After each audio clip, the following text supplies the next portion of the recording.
Pastor Fanu khongai taktak Inpuanna Ngaihnawm he thu hi el holifats inti hian personal in miron thona anena share phalna kadila phalavangin longai thlatu thalai nena nunga thoka in mu chua phana ani thei beisei in tuna hian he thujiak tu soyangin karun soithadon ani unaw zinga ate berle mechi omchun kania wangin chung kodwadron kania kapa hi pastor ania wangin kariat thechina po voinga lai mai kanin son mana kan chung ko hi kanin ngein ka umi pate po hian thiandang em an kom lova kan unaw chuan kanin kom mai thina tlai tin chungin khom kan nei thina ta chuan kapa hian min solo tir thin ka uma ma hian kitar min per saka kan hlim em thina ni class 10 ka zirkum chuan kalian ve to lena in ka uta chuan min la duat le thin ka school bana piang in kanuin bong nu te le kek min lo siam saka ka u chia in ka homework min ti puizoa kan upa ber anna alo bangin kanin chungzola badminton kan khel dun thin kan hring nun zo me ka chuan kan hlim em thina sikul lama thian kom nei thin ma ila in lama chuan ka ute bak kom ka nei meu lo class 10 po thatakin ka pasa kan uppa beri min lom sak nge class 11 kan zirle hemikum chi hianani kanun pung pui vocha thei tu thil ka ton tak chuni kan class a chuan thian kom bik pathum kanaya kanin komui em thina Mahse damdoi te an khoi thina wangin keima hi chon shom kati em thina ti vero anti changpo hian kanule pate chukami thla lo lang oi oya katingam thlot lova kanar zel thin kan school bul loka dor pakhata chuan tlai tin ka thian te hi an lut kual thina dor nei tu pa jeri anti mai chutlang wal fel takle leitling tak mai mel tak mai ania uzeri kan ti mai thin uzere chuan ka thian nu te bula chuanin mindu thulo soi fo thina atira chuan ka uk sak lem lo Mahse reidewa kein hmungna tlaibana pianga kan cholu na in ani awangin kalongai na ve le towa hunakal zela zaria chuan min duat em thina school bana ba kan hmungai chuang lova kan upa berne hian nang ema anziale an mela po uzeri tin ka ko mai thina ka ngai na ema Mahse damdoi a khoi ve ti ka riat chuan ka ril ru atin ema komzui zel lo chu ka ril ru tak chuan thra ka ti Mahse thla mai chu har ka ti ve to a chutianga zre ne na kanin kom deu te chu ka chung te ka ril ngam thlot lawani ka u phei chon riasla chamin hawdom ti ka khianga ka umi pa te hi chuan an bial nu te hi ka nu le ka pa ten ril vek thina Mahse ke chukla no pang bok nen a chutiang bial pa nei turang pamin laring lo bok nen ma ka ril ngam lo ani tin kumte lo liam zela lo upa ve deu to wangin ka ute hena pangchang tu po chu ka sim ve deu ta a kan exam zo chuan ka thian te chuan in choi khom an rota hetianga hian kalakal ngai lo shema chung ko thil tia bak zan lama hen ka chuak ngai lo ka pa chu ka dil ve ta kanu chon rem ti chia lo Mahse ka pa chon rem ti awang chuan thian te ne na chu ei ho tur chon ka chuak ve ta ani ka thian nu te ina chuan kan kal khoma uzeria po lo tel ve a kan hlim dar khop mai tlailama chuan in ka thian te chuan zu anan in ta hloma zu hi ka hen voi khat malalut ngai lo shima in ve tura min ti chiam po hian ka nar fi thathin Mahse hemi tumi chon uzeria chuan hei tal hi in ve lokte atia biar chumin in tirta a poili tuklong chumo tin no khachu ka in ve ta ni Mahse ken thiam thengang lova ka thian te chu an limin an lam vel ha hloma ka ti ngai lo thil ania wangin nuam ka ti thlot lovani chuta kalu aron hai moya kamit in khua amufia zo talova a phe roi maya ka bing mupa chuan mule mal reng ka nei thei to lova ka rian ne te chu atoi tup ni ber hian ka ria nakina chuan uzeria chuan khuma min mut pheita ruma chon tu ma dang anom lova ka thian te po an rui to hle loma an ron ngai sak phalo ti riat chuan uzeria chuan ka thom no chu a phel tamul mula a phel ti chu ka shere ruai dan tumin ka tiama se tha ka nei thlo lo ani ti chuan tong chuak ka tuma ma se ka tong chuak thei bok si lo karil ru chuan uzeria thalo ka du thlo lo ka timol mola ma se omzia si lo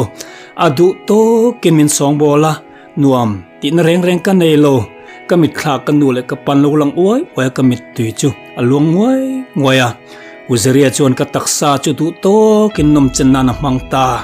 ka chaw le tuk chu ka mu bora anu dar kar thum nu vela chuan ka lo har chuak ta chutiak lo har chuak vele chuan ina chuan ka hota a kanu le ka pa te ngai po chu tha to lo ti ka hria kanu le ka pa ka u te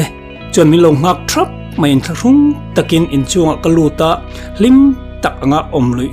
sam ka tuma Mahse ka pa khan ka omdan hailo boite lo wa ho har ve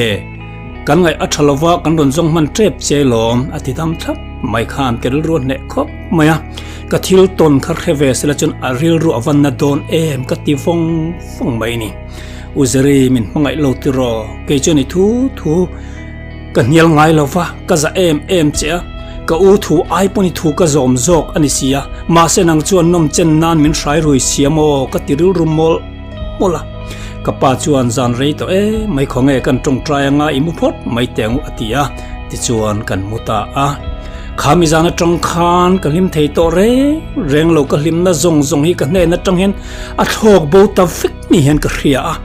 atuk lama ka chung te ne na kain biak dan chu soi to lo me a rei do na wangin khata khan top tamai se bul ka tan le thei ti ka hria Mahse khata khan top mai si lo exam result lo chuwa ka that takin ka pasa kanun potle min lim ve tan da dewa ka thian tele uzeria te chu ka tha ta makka ka u te bula chuan ka hun ka mang tam ta ema ka nu la phua te chu athluk te ka siam saka kan sa ho thina ka thin lungna po chu tle min zia ve chho tan ta ani class 12 kan han kal chho tan le a thian kom em po tul ka ti to ran lowa ka nei ran to bok lova aminga amoi chawin ka kom vea Mahse mak tak main ka taksa chu zoin alo tla niam tiala azoi ema zana kamut na te hianin ka khua chu ron sikle ngot zel ka khu kher bok nen hriom ka ti em maya Mahse chung te chu tu ma ka khil ngam lo ani hun nakal zela hriselo na engamo chuan min tlak buak chho te deu reng maya kapa chuan in entir thang min tia te chuan ka uma manen chuan in entir tu chuan kan chuak ta a doctor chuan min en uluk angreng hle maya ka thi sen chu test turani tin dam do ina chuan an lata a ti chuan tlai lama chuan test result lam tur chuan ka unen bok chuan kan chuak ta a ti chuan nurse pakhat chuan room a min hroi luta ka u erawh chu pon alom hri turin a hrila room a chuan patling mel sa em pahnih min lo ngak reng to a nurse chu kapula thuin zona min zot chotan ta a makati ang reng hle mai zona min zot chik tu le ngala tuna hian HIV positive lo ni ta la engting ngei tiang ti zona te chu ka hret mai chu makati ka lau bok sia chang ngai na po ka reng lo ka chang bok hek lo chuta chik le zolimin en wanga i thi sena hian HIV shik mu ani anti mai chu thu zet chumin van thong na sa te lul em ka van mang ang te lul em ka ring thelo ani thelo hria suala ni ang tong chuak tuma ka tong chuak thelo ka bulana har chuan dua takin lo ne mol Mahse ka remu mal to lo ni khwa kha ka pu in hria suala ni ang kan te ba nuaya omsilo engwange uzeri enge omsia ka tia ka phun tamol mai ka bing mupa mumal reng ka nei thei ta lo athim ruaya engma khezui talawa ka harle chuan ka ruma ka lo mudel to zana rei to ani ti hriat takin sana chu lo ritluk tluka kain beng kanga kan hoi choka avamak kanu kapa ka umama ka ute puya au soma anva in ka ruma chen thu in alo in dom kun ngoi veka anu chu tap na sale anai ti hria thei nga la avan na vong tak ka harni chen riat chen vele chen rang takin min ron pana ka pa chu lau ma ka za boxi ka Fanu nei chuna lo ti ve thin chu HIV positive mai ka lo ni ta si ka daron won tu tu nge ka hailo ka pa ngei khani a mel poka en ngam lo wa boite avan mak ngai ve ka Fanu enga tinge hetiang hi chunga thlen ve tak le tin min zo chon chan har ka til tuk au mamalam chu ka hoya ka mit tu luang zoi zoi mia chu chu o mama chemin lo thli vereng ti ka khit chon ka mit chu la kiangin hmundang en lui sam ka tuma kanu oma chon bein ka trap ta hom mai thelo chon uzerian en kan che soldan zong chu ka khil fai ta vek mai ka ute puya chuan uzeria chu police a report arota ka ute panhi portion lo thlop ngala Mahse ka pa chu ni love mama phuba chu ke ni lak tur ani love Pathian in adu angin rel ro se atidam takla theite kha o avan mak em ka pa hi ka ngai sanga ka za ema ka pa I Fanu hi ka van tling lo tak anu kum som pasri chau kalenia sin o ka voi kha phim khur lo na chu van poi tak em ka ti vong funga awma I thian te bula I kalpon min throi du to lawang tiro I thian te bula kanaon hi ti poi zak tong tiro kat karum ta vong mai ni kan chung kwa lim thin na zong chu lak bong hal mia ania ka o pathum te chu an ril run ema kanu ata bang thelo ka pa erawh atong trai tam so ti ka mu chok ka thelo ka muil thelo jinglam dar khatania ka than fi ma luang zoya in phi har tumin bathroom lam ka pana ka pa room chu ka eng wa dim te in kan bi te ka pa chu tuk ver lam in ding in amit ti lo rumo wat ka mu chu in sum zo tanga lo ka thum no ka trap ta roi ka thom shen ka pa chu lo tlan chuak wat ma min bei ti ra boi te I thil tur hi I tan chan ana mani ti ro atia ka in sum zo lo ka pa po in sum zo big lo ka pa ka tan hin ivan thatak ka timol molani kan thom hriain kanu le ka u te po chung ro tho ve ngala ka uma ma chon ka dara min vona boi te tap to su engkim thei Pathian kan ne lo mithi me po kai tho te tu kha tu na pol pa ngai ringa sin tin miron nema ka pa po ain sumol mola ti chuan tong trai na mga ka pa chon anu le ain kara chon min mutir ta ti chuan thamuang tak chon ka mu ve ta lungai indom kun reng na hun chu ka chung ten min pe ngai lo reng ke ma phal ngai lo wa ka pa le ka uma ma chon min len chu pui renga eng tik lai pon min fui reng boka tian zoi ka taksa chu lo ong rop tia langa a to pa chon thi chan natna tin kan ko tan la tar ko don sia o ka ti vong ka rum vong ma chan tu ka ngai Pathian khoya ngai iom tak kan chen tun handle in laro miron chan chuak che katia tun mati tak se Pathian aw ngai mi lo khan tu na je chun ril ru zong song Pathian chu ka zong ta Pathian bak ka tan chun in ha na dang reng khamon na tu reng beisei tu reng talo Pathian ngai chun ka van roi ka trung troi ka aw lal pai tak ka ro in lar te kan na numin ro in laro tin ka dila kanu le ka pa ka u te tong trai ne changin mak tak mai Pathian chang ka tong trai te chang ka dil ne chu changin Krista chon nun thar du ong tak chu min lo pe ta hallelujah he ka taksa the yan eng po thing se ka lom zel tong lal pa chang ka ti the ve ta ni hallelujah ka til ti sol man chu ka taksai na turanga Mahse thi na ngei po thi ve hun nakin cha tuan khowar huna chon esnat na shikten an echet thei tolo taksa ka pu ve to nga mizing in kharung taka omreng ngai toloi min tlang tu bul nge kom ve to nga stna wang le suala wang ka room na chu ka chandam tu ka hilanga anin ka biang mit tui zong min thok sak to donani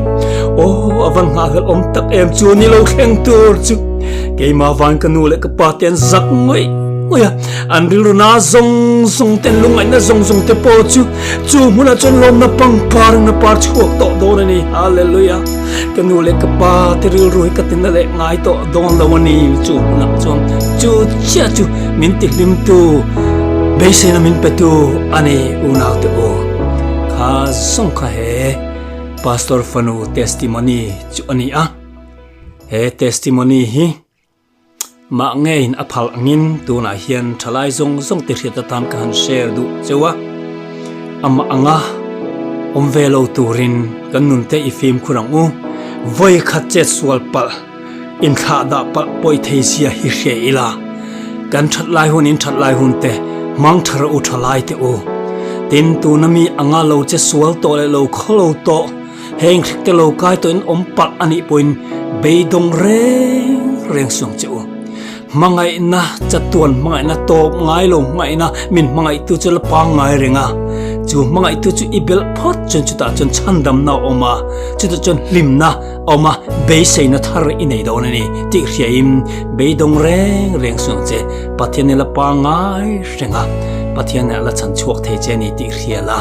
inum kha pathian na hlan ro pathian in pumpe ro pathian aw ro henula ang bok hiam pathian ni out thesin ko e thesin pathian hi kom the ko e the som the ni tuna pen som la inuna isu krista lo lan berro se lalpan kan soi takte mai khatu zong tan mal so se